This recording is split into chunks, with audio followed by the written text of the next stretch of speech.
चुके हैं चुनावी रणभेरी, अब होने वाला है शंखनाद।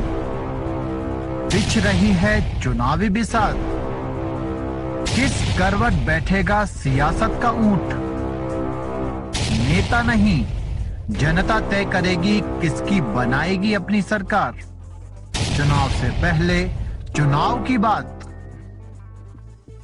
हर दावेदार से कराएंगे आपकी मुलाकात। देखिए विधानसभा चुनाव पर चुनावी चर्चा। आज हम आपको मिलवा रहे हैं जनसुराज के एक सिपाही से, जिनका नाम है रुपेश कुमार सिंह। आइए इनसे एक बात करते हैं।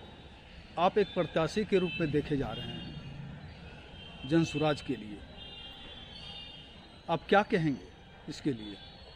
देखिए, ये सौभाग्य है मेरा कि जनसुराज जैसे साफ सुथरे छवि वाले एक दल ने मुझे अगर प्रत्याशी के रूप में आवेदन करने के बाद यहाँ मौका देने का प्रयास किया है, और जनता अगर इस रूप में देखती है, आप सबको ऐसा लगता है कि मैं उस लायक हूँ, तो ये मेरे लिए सौभाग्य है। मुझे अपने कर्म पर भरोसा है और मैं मानता हूँ ये मेरे कर्मों का नतीजा है, जो मैं पिछले 35 साल से जमुई के लिए संघर्ष की लड़ाई लड़ रहा हूँ। जनसुराज अभियान राजनीतिक विकल्प बनने की बात करता है। ऐसे में यह अन्य पार्टियों से खुद को कैसे अलग साबित करेगा? दरअसल बिहार में पिछले 35-40 साल से जो दो दल के लोग राज कर रहे हैं, वो नीतीश कुमार और लालू प्रसाद के आसपास हैं, और उनको सपोर्ट करने वाले बीजेपी, कांग्रेस तथा लोजपा, ये सभी लोगों ने बिहार को दुर्दशा के दलदल में डाल दिया है। ऐसी परिस्थिति में एक साफ स्वच्छ छवि के प्रणेता प्रशांत किशोर जी जनसुराज लेकर के आए हैं। वैसे में जनता बेचैन थी बिहार की। वो चाहती थी कि जो बेदाग छवि के हों, जिनके पास कोई विजन हो, जो पढ़ा लिखा हो, जो अच्छी सोच का हो, और जो बिहार में बिहारियों को सम्मान दिला सके, जो पूरे देश में बिहारियों को सम्मान दिला सके। तो ऐसे व्यक्ति जब सामने आए हैं और जनसुराज जब सामने आया है, तो ऐसी स्थिति में जनता तो विकल्प के रूप में उन्हें आत्मसात करने के लिए दोनों हाथ बढ़ा के बैठी। ये तो आपने बिहार की बात कही, लेकिन आप जमुई जिले से हैं। जमुई में कैसे इसका विकास होगा? जी हाँ, आपने बहुत अच्छा सवाल पूछा।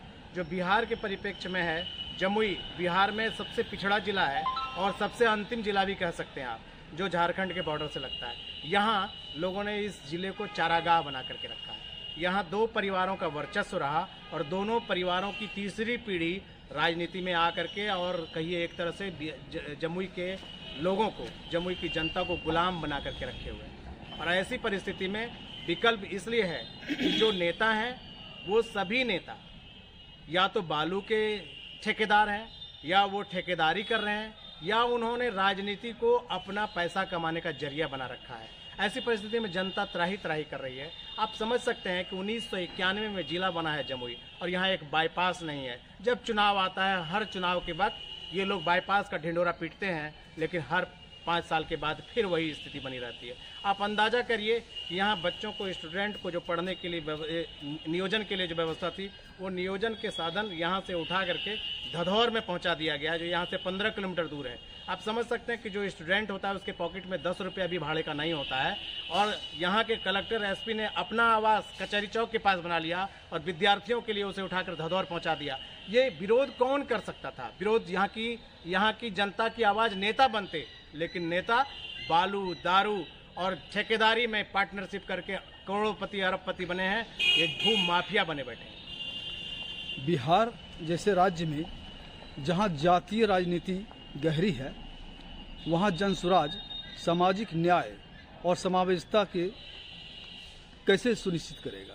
देखिए, ये जो आप बात बोले, ये सवाल प्रशांत जी जनसुराज से बार बार पूछा गया, और ये भी सत्य है कि पूरे देश में बिहार को जातिगत चश्मे से देखा जाता है, और कहा जाता है कि यहाँ जातिगत बात जो है वो उसकी जो पैठ है बहुत गहरी है, लेकिन सच्चाई बिल्कुल उससे अलग है। वो इसलिए कि आप अंदाजा कर लीजिए कि अगर जाति के नाम पर वोट पड़ता, तो जिन लोग राजनीति में आ रहे हैं या जो मुख्यमंत्री बन रहे हैं, वो लोग, उनकी जाति के बहुत ज़्यादा वोट नहीं है।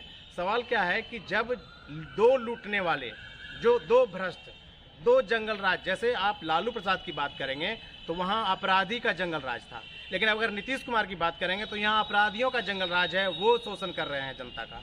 तो ऐसे स्थिति में जनता के सामने यही विकल्प था कि अच्छे लोग को चुने, और अच्छे लोग के रूप में ये सामने थे, और जो है जनसुराज एक सुंदर विकल्प के रूप में सामने है।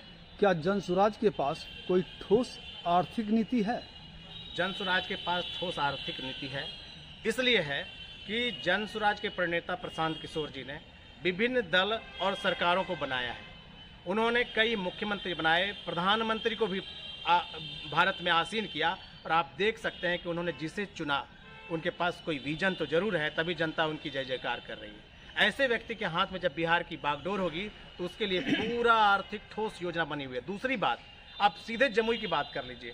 जमुई में पन्ना है, जमुई में सोना है, जमुई में कीमती रत्न भरे पड़े हुए हैं, लकड़ियां हैं, यहाँ पर्यटन की पर्याप्त संभावना है। लेकिन यहाँ 35-40 और आज़ादी के बाद हम कहते हैं 75 साल बीत जाने के बाद भी पर्यटन के रूप में जो संभावनाएं थे उसको विकसित नहीं किया गया। कुछ करना नहीं है बिहार में, कुछ भी करना नहीं है, इसको खाली डेवलप कर दिया जाए, और उसके लिए प्रशांत किशोर का विजन काफ़ी है, उनका सोच काफ़ी है कि वो बिहार और जम्मू जैसी जगहों को तो बिना खर्च के, बिना उद्योग के भी उद्योग खड़ा कर देंगे और ये गोवा बन जाएगा। अंत सवाल, जनसुराज अपने कार्यकर्ताओं को प्रशिक्षण और नेतृत्व विकास का कोई प्लेटफॉर्म देता है ताकि वे सिर्फ आंदोलनकारी नहीं, जिम्मेवार नेता बन सके? मैं आपको बताऊं कि प्रशांत किशोर जी के साथ जो युवाओं की टीम है, जो उनके पास युवा वर्क करते हैं, जो उनका डाटा के साथ कार्यक्रम चलता है, उसमें जो युवा यहाँ से प्रशिक्षण प्राप्त करके जाते हैं उन्हें अच्छी कंपनी में नौकरी मिलती है। आप अंदाज कर लीजिए कि जनसुराज के पास प्रशिक्षण का जो प्लेटफॉर्म है उसमें जो भी युवा, आज भी कम से कम 4-5 हजार युवा क्षेत्र में, गांव में ये सर्वेक्षण का काम कर रहे हैं, वो रिपोर्ट ले रहे हैं, डाटा बना रहे हैं, और वो 1-2 साल में किसी अच्छी कंपनी में नौकरी पाते हैं। आप अंदाज कर लीजिए कि जनसुराज और प्रशांत जी के पास प्रशिक्षण का कितना बड़ा प्लेटफॉर्म होगा।